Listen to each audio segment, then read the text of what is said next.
A new report reveals the FBI downplayed January 6th threats, reports. They really didn't want to tell anybody about anything that they had received, and the question, of course, is why. A new report came out from the Homeland Security and Government Affairs Committee. It's a big report. We're going to hit the highlights on it, and it details for us some of the intelligence failures that happen across the board, largely coming from the FBI and the Department of Homeland Security. And this report is not from the right-wing MAGA Republicans. This comes from the Senate. And the Democrats are in control of the Senate. And the person who's the chairperson of this Homeland Security Committee is this guy, Chairman Gary Peters, Senate Democrat from Michigan. Here, we learn a little bit more about him. Been a senator from Michigan since 2015, a member of the Democratic Party. Before his election, served in the Navy Reserve, elected to the Senate that was vacated by somebody else some time ago, re-elected, and was now the chair of the Democratic Senatorial Campaign Committee for the 2022 election cycle. So a very long-term Democrat, somebody who's in the Senate, and the person who is helping to craft this report showing that the FBI really failed on this, or some might say intentionally failed, to protect the Capitol. Here is what the report looks like. You can see it comes from the United States Senate Committee on Homeland Security and Governmental Affairs, chaired by Chairman Gary Peters. 106 pages long, and we'll hit the highlights on it, including the executive summary. But it comes out June 2024, 2023, and it's titled Planned in Plain Sight, a review of the intelligence failures in advance of January 6, 2021. And there were a lot of intelligence failures. And so with all of that context, let's take a look at the table of contents. We're going to hit the executive summary and some of the findings of facts, but the rest of this is some good details. There's different assessments for the FBI, their role on January 6, and their failures in information sharing. DHS, their role, as well as other agencies. They know that they obtained a large amount of intelligence that indicated the, quote, potential for violence on January 6. But what did they do about it? They failed to issue sufficient warnings about any of this stuff. Briefly, the FBI issued 2 limited intelligence documents. That's it. In lieu of a written threat, FBI Washington Field Office communicated intelligence via informal communications that often downplayed the threat. 2 limited documents. And they didn't even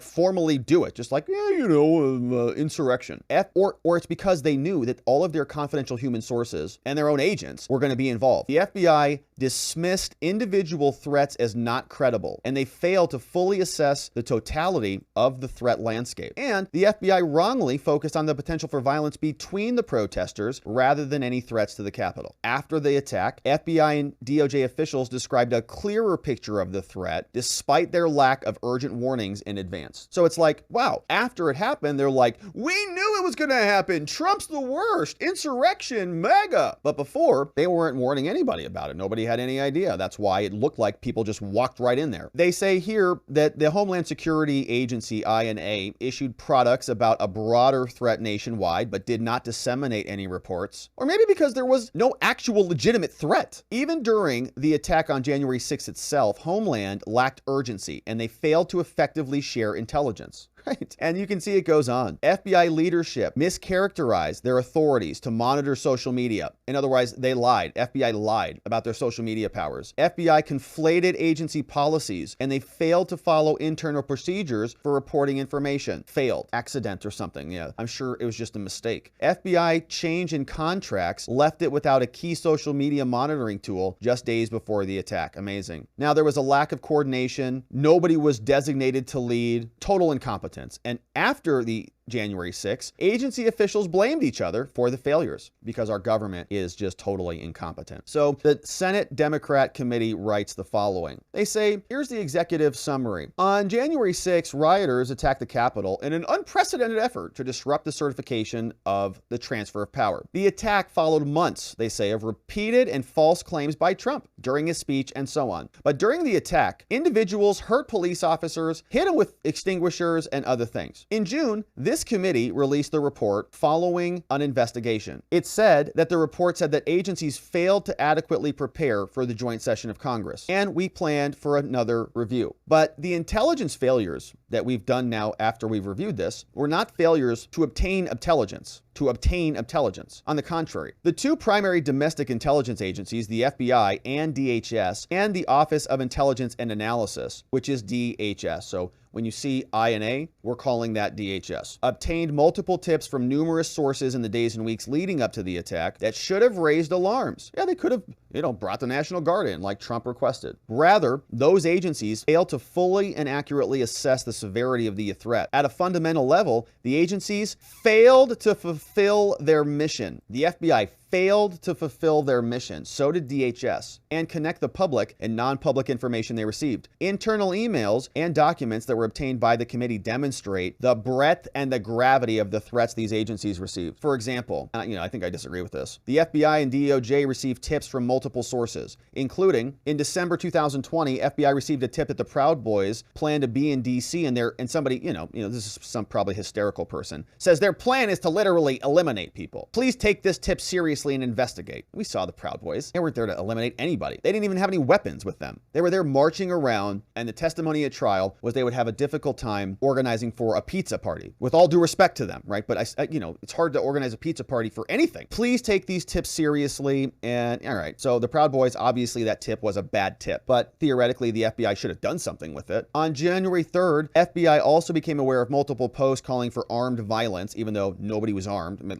a handful of people, but nothing was used. The only person who actually brought out a gun was the guy who shot Ashley Babbitt. Bring food and guns. If they don't listen to our words, they can feel our lead. Somebody, had a hysterical post online. Wow. Well, the FBI, apparently, this is something that they received and they didn't communicate it to anybody. Why? Maybe because they wanted it all to happen. Maybe because they're agents were involved. On January 4th, DOJ leadership noted multiple concerning posts, calls to occupy federal buildings, and so on. And look, these agencies, their whole reason of existence is to, be ultra paranoid and high security. So something to me that I'll dismiss as just a hysterical post, it's their job to go, all right, well, we better take that seriously, and we better make sure this building is secure and that we've got the appropriate resources to prevent a riot. So in addition to these tips and intelligence, the FBI had authority with appropriate restrictions to protect constitutional rights to obtain and assess the myriad threats and warnings that were being publicly reported. They were talking about 1 million people being there. Yet, while the FBI was receiving these and other increasingly concerning reports, internal emails that were obtained by the committee demonstrate that the Bureau continued to downplay the overall threat, repeatedly noting the FBI identified no credible or verified threat. Repeatedly continued to downplay the overall threat. Why? Did they want something to happen? Were they being dishonest? They downplayed it because they wanted it to happen? Or are they just idiots?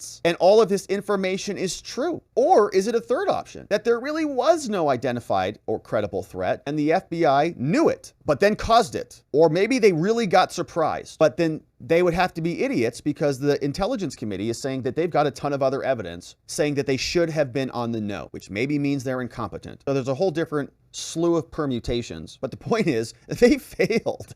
They all failed. And this has been a point from the very beginning. What do we have Homeland Security for, and FBI for, and Capitol Hill Police for, and Washington, D.C. Metro Police for? And there's like Mint Police and Smithsonian Police there. There's like 34 agencies, or whatever the official number is, a lot. We looked it up at one point, of law enforcement people in D.C. in particular, and they couldn't secure the Capitol building against a riot. It's either acquiescence, they wanted it to happen, instigation, or they're totally incompetent and should be defunded. So Homeland Security, they say, was increasingly aware of calls for violence in the days and weeks leading up to January 6th. For example, late December 2020, Homeland analysts identified comments referencing using weapons and targeting law enforcement and the Capitol. Should have done something about it, even if I think it's probably a hyperbolic comment. I&A, which is Homeland, open source intelligence collectors noted online discussions of organizing in Virginia and driving to DC as the police and military won't be able to, stop thousands of armed patriots. On January 2nd, Homeland noted individuals were sharing a map of the US Capitol online. It says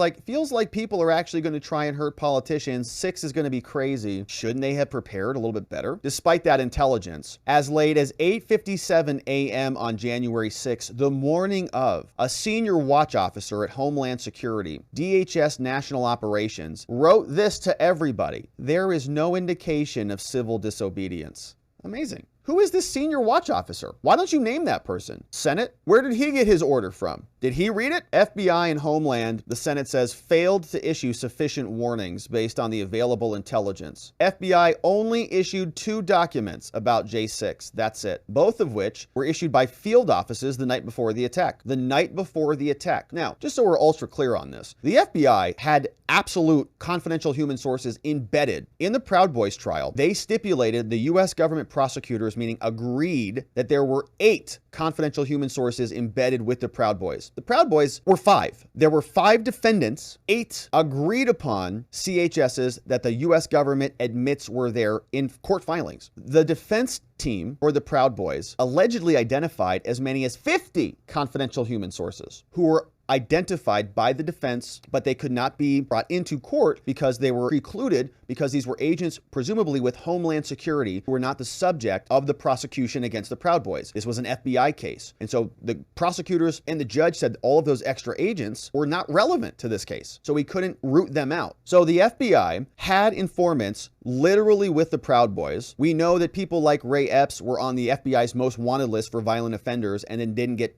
prosecuted. We also know that there were other agents who have been identified but not charged for violence outside and beyond Ray Epps. And so they also picked up Enrique Tarrio. One of these confidential human sources got the leader of the Proud Boys out of jail the day before January 6th and brought him to a different location from the jail center. So they knew a lot, and they only issued 2 documents to different field offices by different field offices. And it contained, these reports, only limited raw intelligence and had limited distribution. So they had gobs of intelligence, and they probably knew that there was nothing going to happen, except that they wanted something to happen, which is why they're not distributing any information. This investigation found that in lieu of formal products, the FBI communicated intelligence to its partners informally while downplaying the severity of the threat. For example, the FBI reported relaying information on calls with its partner agencies. Those agencies reported that on those calls, the FBI did not issue urgent warnings anticipating any violence. The investigation found that part of the reason the FBI failed to take more action to warn its federal partners and the public was because it failed to seriously consider the possibility that the threatened action would be actually carried out. And it dismissed each individual threat as not credible in isolation, but failed to fully consider it in context. The FBI focused on Proud Boys versus Antifa based on other riots. Similarly, Homeland did not issue any intelligence bulletins specific to J6 either. Instead, only issued high-level products about general threats. DHS and OIG and the Government Accountability Office found that Homeland circulated some intelligence internally, but failed to share it with any other agency partners, including the Capitol Police. Moreover, Homeland's mistakes during the Summer of Love racial justice demonstrations were criticized, and they were criticized for overly collecting intelligence. That resulted in a pendulum swing, and then they were hesitant after that to do anything else. Internal emails obtained by the committee also show that even as the attack was unfolding, the Capitol Police was urgently requesting intelligence. Homeland analysts struggled to assess the credibility of online posts. For example, after a riot had been declared and the Capitol locked down, Homeland analysts on 258 on January 6 internally noted online chatter called for more violence, but had no credible information to pass on. So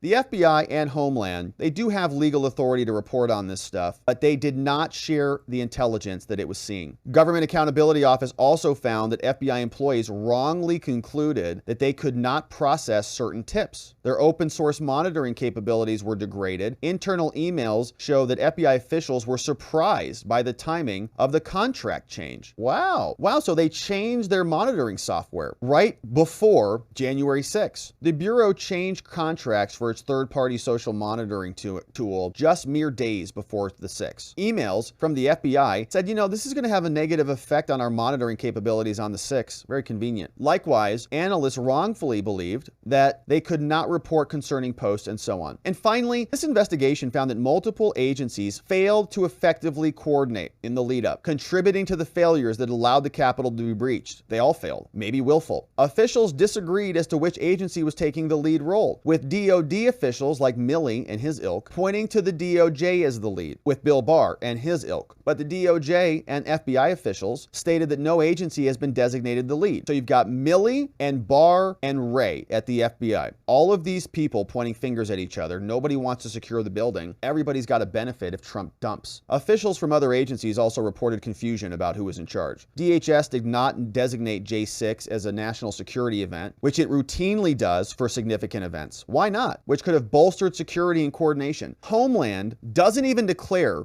a special security event. When asked about what went wrong on January 6, officials across agency passed blame like government bureaucrat losers, largely pointing to failures at other agencies for what happened. And check this out. To address these failures, the FBI and DHS should conduct full internal reviews of their actions in the lead up to J6, improve their process for assessing and sharing intelligence, including open source intelligence, and designate joint sessions of Congress to certify the presidential election as a national security event and improve interagency coordination and all the other things. Now, as you would expect, these feds have absolute dripping disdain for the people of America and their elected officials who represent them in Congress. This committee in the Senate also faced challenges in obtaining full compliance with its requests. Meaning the feds, DHS, FBI, Homeland Security, all stonewalled them. The committee faced challenges in obtaining compliance with its request, an increasingly regular occurrence across administrations. Congress should reassert its authorities in legitimate oversight of the executive branch. Rein in the FBI, the DOJ, the Department of Homeland Security. These people are incompetent or malicious and willful. We don't know which. But when you ask for oversight for them, even the Democrats are asking for oversight, they face challenges because they know that they're really running things. Homeland Security and Gary Peters, the Democrat, confirming for us that the FBI either intentionally, willfully failed here, or they're just even more incompetent than we could even imagine.